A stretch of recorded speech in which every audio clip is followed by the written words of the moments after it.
پھر ابھی دیکھیں ٹک ٹاک کو انہوں نے 45 دن میرا خیال ہے یا 3 مہینے اس کو جو بین ہے وہ ایکسٹینڈ کر دیا ہے. تو وہ جو کہتے ہیں وہ ضروری نہیں کہ وہ کریں بھی, لیکن یہ ہے کہ ان کی سرشت میں ایک چیز شامل ہے کہ وہ فیم یا کنٹروورسی, آپ کو دیکھیں جو بدنام جو ہوں گے تو کیا نام نہ ہوگا, وہ اس فارمولے پہ زندگی بھر میں عمل کرتے رہیں اور ایسے ایسے سٹنٹس وہ کرتے رہیں اپنی لائف میں کہ جس سے ان کو فیم ملے, چاہے وہ جیسا بھی ہو, ان کو اس سے کوئی غرض نہیں. اب دیکھیں کینیڈا ان کا اتحادی ملک ہے, اس کو کہنا کہ بھئی آپ ایک 55 ریاست بن جائیں, اب یہ کرنے والی بات تو نہیں ہے, اور نہ ہی کوئی امریکہ کی پالیسی ہو سکتی ہے, نہ 4 سال میں یہ ممکن ہے. اور ان کا آخری 2 ہی تو ٹینیور ہوتے ہیں امریکہ میں, اور وہ آخری 4 سال میں کیا کچھ وہ کریں گے, پلیٹ میں اتنا زیادہ تو نہیں کریں گے. لیکن ان کی ایک پالیسی جو رہے گی جس میں ایک بنیادی فرق ہمیں نظر آئے گا, وہ یہ ہے کہ ان کا وہ جیسے ہمارے پرویز مشرف صاحب نے پاکستان سب سے پہلے پاکستان کا نعرہ لگایا تھا, تو ان کا سب سے پہلے امریکہ. اس کے لیے ان کو جو کچھ بھی کرنا پڑا ہی ول ڈو اٹ آنیسٹلی, اور اس کے لیے ان کی ساری پالیسیوں کا محور یہ ہوگا کہ امریکہ کو فائدہ پہنچے, even at the cost of their allies. یہ ان کی اسٹریٹجی رہے گی. بالکل ٹھیک ہے. ڈاکٹر جمیل صاحب آپ کی طرف آئیں گے, آپ فرمائیے گا کہ آپ کے کیا جو ابتدائی تاثرات ہوں گے, لیکن ہم ان سے دوبارہ بھی بات کریں گے. دوسری طرف ایک اور اہم جو ڈیولپمنٹ ہوئی ہے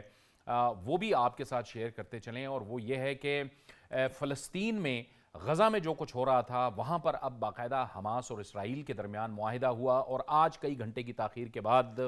اس معاہدے پر عمل درآمد کا آغاز ہو گیا ہے. لیکن اس معاہدے پر عمل درآمد سے پہلے یعنی جو 15 ماہ کی جنگ تھی اس میں 47,899 فلسطینی شہید ہوئے, 1,10,000 سے زائد زخمی ہوئے, اور ہزاروں کی تعداد میں اب بھی جو فلسطینی ہیں وہ زخمی ہیں, لاپتہ ہیں. بلکہ زخمی تو 1,10,000 سے زائد ہیں, لیکن ہزاروں جو ہیں وہ لاپتہ ہیں. اس میں ایک اہم بات یہ ہے کہ حماس اور اسرائیل کی جانب سے یہ جو معاہدہ سامنے آیا ہے, اس میں دونوں طرف کے جو قیدی ہیں ان کی رہائی کا عمل بھی مکمل کیا جائے گا. اور اس کے ساتھ ساتھ ہم آپ کو یہ بھی بتاتے چلیں کہ اگر ہم دیکھیں کہ امریکہ نے اس میں ایک اہم کردار ادا کیا ہے, لیکن اس کے ساتھ یہ بات دیکھنے کے قابل بھی ہے اور اس پہ بھی بات کرنے کی ضرورت ہے کہ جنگ بندی کی جو قراردادیں سلامتی کونسل میں آئی تھیں اس میں کم از کم 3 بار امریکہ نے جنگ بندی کی جو قراردادیں ہیں ان کو ویٹو کر دیا ہے. تو ہمیں عرب امور کے ماہر منصور جعفر بھی جوائن کر رہے ہیں. منصور جعفر صاحب آپ کو بھی بہت خوش آمدید کہتے ہیں. منصور جعفر صاحب, ظاہر ہے آج کی یہ بڑی خبر ہے, معاہدے کا آغاز ہو گیا ہے, جنگ بندی کا آغاز ہو گیا ہے, لیکن کیسے ہم دیکھیں اس 15 ماہ میں جو اسرائیل نے بربریت کی ہے غزہ کے اندر؟ بہت شکریہ جی. میں سمجھتا ہوں جی یقیناً آج فلسطینیوں کی ان مصائب والآرام اور تکالیف جو ہے اس میں انہیں ایک وقفہ کہہ سکتے ہیں آپ ان کے آیا ہے. اگرچہ اس فائر بندی کے معاہدے کے ہونے کے بعد سے تقریباً آج تک جو ہے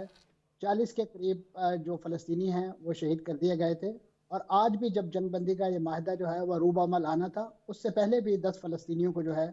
وہ شہید کیا گیا. تو اس سے اندازہ لگایا جا سکتا ہے کہ اسرائیل جو ہے وہ اپنی اس شکست جس تنظیم کو, جس مزاحمتی گروپ کو یا جس مزاحمت کے پروجیکٹ کو وہ دہشت گرد قرار دیتا تھا, اسے بالآخر اسی دہشت گرد گروپ کے ساتھ یعنی بقول اسرائیل کے اسی دہشت گرد گروپ کے ساتھ بیٹھ کے مذاکرات کی میز سے جانا پڑی, اور معاملات کو جو ہے وہ مذاکرات کی میز پر ہی حل کرنا پڑا. اور حماس روز اول سے ہی اس بات کا مطالبہ کر رہی تھی کہ اسرائیل جو ہے وہ اپنے یہ جو مسائل ہیں اس نوعیت کے اس کے جنگ بندی کرے اس کے لیے, اور اس کے بعد معاملات کو جو ہے حل کیا جائے. لیکن اسرائیل کیونکہ اسے امریکہ کی کھلی چھٹی اور سرپرستی حاصل تھی, اور انہی کے فراہم کردہ اسلحے, گولہ بارود اور سیاسی اور سفارتی کور کے نتیجے میں یہ مشرق وسطیٰ کی طویل ترین جنگ جو ہے 15 ماہ تک طول پکڑ گئی, اور اس کے نتیجے میں جتنا بڑا بھاری جانی اور مالی نقصان ہوا اس کا ذکر آپ نے بھی اپنے انٹرو میں کیا ہے. تو میں سمجھتا ہوں کہ یہ ایک اچھی شروعات تو اپنی جگہ موجود ہیں, لیکن آپ کے علم میں رہنا چاہیے کہ اسرائیل اپنے معاہدوں سے پھرنے کے حوالے سے اور اپنی باتوں سے مکرنے کے حوالے سے اپنا ثانی نہیں رکھتا. آپ کو اگر یاد ہو تو 1993 میں اسی مسئلہ فلسطین کے حل کے لیے اسرائیل کی شرائط پر ہی ایک مزاحمتی لیڈر جسے بعد میں یاسر عرفات کے نام سے دنیا جانتی تھی, انہیں ٹریپ کیا گیا اور انہیں ایک 2 ریاستی حل کا ایک لالی پاپ دکھا کے معاہدہ اوسلو ان سے سائن کروایا گیا, اور انہیں ایک بلدیاتی نوعیت کی ایک ریاست جو ہے اس کی سربراہی پہ معمور کر کے اور فلسطینیوں کی منزل کھوٹی کرنی شروع کی گئی. اور اس معاہدہ اوسلو کے اندر بھی جتنے مراحل طے کیے گئے تھے کہ فلسطینی جو قیدی ہیں ان کی رہائی کے حوالے سے، فلسطینیوں کی وطن واپسی کے حوالے سے، اور اسی طریقے سے جو مشرق وسطی جو فلسطین کا جو ریاست کا دارالحکومت ہے مشرقی بیت المقدس، اس کے اسٹیٹس کے حوالے سے جو بھی مراحل طے کیے گئے تھے، اسرائیل نے وہ تمام کے تمام مراحل جو ہے ان کو وائلیٹ کیا، اور اسی کی وجہ سے فلسطینی جو ہے اور خاص طور پہ جو مزاحمت میں یقین رکھنے والے تھے ان کا یہ یقین راسخ ہو گیا کہ اسرائیل کو صرف اور صرف اگر کسی بات پر نیگوسیشن کے لیے لایا جا سکتا ہے تو وہ مزاحمت کا راہ ہے، اور انہوں نے اپنی اس راہ کو اپنائے رکھا اور اس پہ ایک عزم مصمم کے ساتھ جو ہے وہ جاری رہے، اور اس کا ایک انتہا اور منتہا مقصود آپ کو جو ہے وہ 2023 کو اکتوبر کو دیکھنے کو ملا کہ جس کے نتیجے میں اسرائیل پر ایک یکبارگی کے ساتھ فلسطینی مزاحمت کاروں نے حملہ کیا، اور اس کے بعد سے اس پورے مشرق وسطیٰ کو جس انداز سے جنگوں کی اور تباہی کی اور بربادی کی ایک پوری لہر کے حوالے کیا گیا، آج بھی وہ جاری ہے، اور آنے والے دنوں میں خدشات ہیں کہ اگر اسرائیل نے اس جنگ بندی کے حوالے سے جو امور طے کیے ہیں اس پر کما حقہ عمل نہ کیا، ان لیٹر اینڈ اسپرٹ عمل نہ کیا، تو آنے والے جو امریکی صدر ہیں جس انداز سے وہ مشرق وسطیٰ کے حوالے سے اپنے عزائم کسی نہ کسی انداز سے واضح کرتے رہتے ہیں، تو یہ بات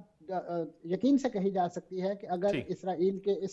اس رویے میں تبدیلی نہ آئی تو مشرق وسطیٰ میں جتنے بڑے پیمانے پہ خون اور آگ اور خون کی جو ہولی کھیلی جانے والی ہے اس کی مثال شاید تاریخ میں نہ ملے۔ بالکل ٹھیک، اور اس کے جزیات کیا ہیں، کیا ابھی تک کچھ سامنے آیا ہے؟ منصور صاحب اس کے حوالے سے بھی آپ سے بات کرتے ہیں، لیکن ڈاکٹر جمیل احمد خان صاحب بھی ہمارے ساتھ موجود ہیں۔ ڈاکٹر صاحب آپ فرمائیے گا، ظاہر ہے ایک تو یہ آج غزہ میں باقاعدہ جنگ بندی کا آغاز ہو گیا حماس اور اسرائیل کے درمیان، دوسری طرف ہم دیکھ رہے ہیں کہ آج آخری دن ہے امریکی صدر جو بائیڈن کا، کل جو ہے وہ ڈونلڈ ٹرمپ عہدہ صدارت سنبھال رہے ہیں۔ آپ کو کیا لگتا ہے کہ یہ کتنا ضروری ہو گیا تھا کہ ہر صورت میں امریکی جانے والے جو آؤٹ گوئنگ امریکی صدر ہیں وہ تیزی کرتے اس معاہدے میں، اور پھر جو نئے امریکی صدر ہوں گے ان کی کیا آپ کو لگتا ہے کہ ان کے پالیسی کے خد و خال کیا ہوں گے فلسطین کے حوالے سے مجموعی طور پہ؟ سب سے پہلی بات تو یہ کہ جانے والے صدر جو بائیڈن ان کا اس میں کم رول ہے اور آنے والے صدر کا رول اس میں زیادہ ہے۔ جو یہ پیس ڈیل ہوئی ہے وہ کس طرح کہ جو بائیڈن نے مئی 2024 میں 3 اسٹیج پلان کیا تھا، اور اس 3 اسٹیج پلان کو نیتن یاہو نے نہیں مانا تھا۔ یہ وہی پلان ہے، اس وقت کا تھوڑی بہت خد و خال چینج کر کے بالکل ایگزیکٹلی 3 اسٹیجز پلان، جو کہ ٹرمپ نے اپنا اسپیشل انوائے چیف کو بھیج کے اور اس نے نیتن یاہو کو جس انداز میں بھی پریشرائز کیا برابر اس نے کام کر دیا۔ اب رہا سوال کہ پالیسی کیا ہوگی آنے والے صدر کی، ڈونلڈ ٹرمپ کی۔ ڈونلڈ ٹرمپ کی پالیسی میں آپ کی توجہ دلاتا چلوں اور آپ کے ناظرین کی کہ یاد ہوگا کہ ڈونلڈ ٹرمپ نے وہ کام کیا تھا اپنے پچھلے ایڈمنسٹریشن میں جو اس سے پہلے کسی صدر نے نہیں کیا تھا، اور وہ کیا تھا کہ گولان ہائٹس کنسرٹ کے بعد وہ ایک ڈسپیوٹڈ ٹیریٹری تھی، اور اسے متحدہ سیکورٹی کاؤنسل ریزولوشن کے مطابق وہ ایکوپائڈ ٹیریٹری تھی، ڈسپیوٹڈ نہیں بلکہ ایکوپائڈ ٹیریٹری۔ تو اس کو ڈونلڈ ٹرمپ نے بائی لیٹرلی امریکہ کے طرف سے ریکگنائز کر لیا کہ وہ ایک ساورن پارٹ ہے اسرائیل کا۔ ایک چیز ہے۔ دوسری چیز جلدی سے بتا دیتا ہوں کہ یروشلم میں انہوں نے امریکہ کی ایمبیسی شفٹ کر لی۔ اسرائیل بہت عرصے سے تمنا کر رہا تھا اور ساتھ میں دوسرے ملکوں کو۔ اس کے بعد کمپین کے دوران انہوں نے فلسطین کے بارے میں بہت سارے بیان دیے، اور آپ کو یاد ہوگا کہ حماس کو آخری جو دھمکی دی تھی کہ all the hell would break down, یعنی جہنم جو ہے نا وہ برپا ہو جائے گا اگر یہ پیس ڈیل نہیں ہوئی۔ یہ تمام چیزوں کو ذہن میں رکھتے ہوئے آگے چلتے ہیں۔ تو فلسطین کے بارے میں یا مڈل ایسٹ میں خاص طور پہ فلسطین کے بارے میں جو پالیسی رہے گی ڈونلڈ ٹرمپ کی، وہ سختی رہے گی، نرم نہیں رہے گی۔ یقیناً یہ 3 فیز پیس پلان ہے، اسے وہ چاہیں گے کہ امپلیمنٹ ہو، کیونکہ اس پہ اسرائیل کی کیبنٹ نے، اسرائیل کی گورنمنٹ نے اس کو ریٹیفائی کیا ہے ایک بھاری دل کے ساتھ، کیونکہ اسرائیل نے جو اپنے گول اور اہداف رکھے تھے وہ حاصل نہیں کر سکا، اس کے باوجود کہ مٹی کا ڈھیر بنا دیا ہے غزہ کو 47,000 کے قریب افراد کو شہید کرنے کے بعد، تو وہ اس کے باوجود جو اس کا سب سے کلیدی ایجنڈا تھا اس ایجنڈے کو حاصل نہیں کر سکا، اس